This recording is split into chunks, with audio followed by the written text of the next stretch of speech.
जिला बदीन में इस वक्त बारिश तो थम चुकी है, लेकिन 5 रोज से जारी बारिशों से हर तरफ तबाही के मनाजिर हैं। कई इलाकों में कच्चे मकानात गिर गए हैं, मुतादिद देहात जेर आब हैं और पानी घरों में मौजूद है। मजीद बात करेंगे, डॉन न्यूज के नुमाइंदे आगा बदरजई हमारे साथ मौजूद हैं। आगा बदरजई, बदीन की सूरत हाल से मुतालिक आगाह कीजिएगा।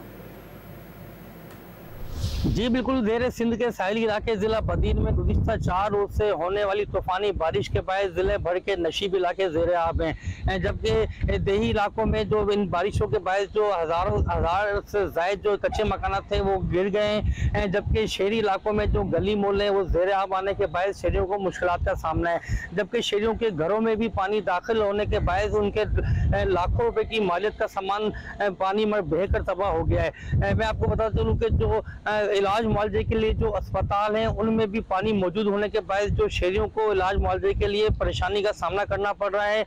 अगर बात की जाए हेस्को के हवाले से, तो हेस्को की जानिब से जो बिजली की आंख मशोली का जो सिलसिला ताहाल इस वक्त भी जारी है, जबकि ज़िले भर में पानी की किल्लत का भी जो है शहरियों को सामना करना पड़ रहा है। मैं आपको बताता चलूँ कि इस वक्त जो है बारिश थम गई है, लेकिन इस वक्त जो ताहाल जो ज़िले भर का जो मौसम है इस वक्त जो है तेज़ हवाओं का सिलसिला ज़िले भर में जारी है, जबकि महकमा मौसमात की जानिब से ज़िले भर में 31 अगस्त तक शदीद बारिशों की पेशगोई की गई है।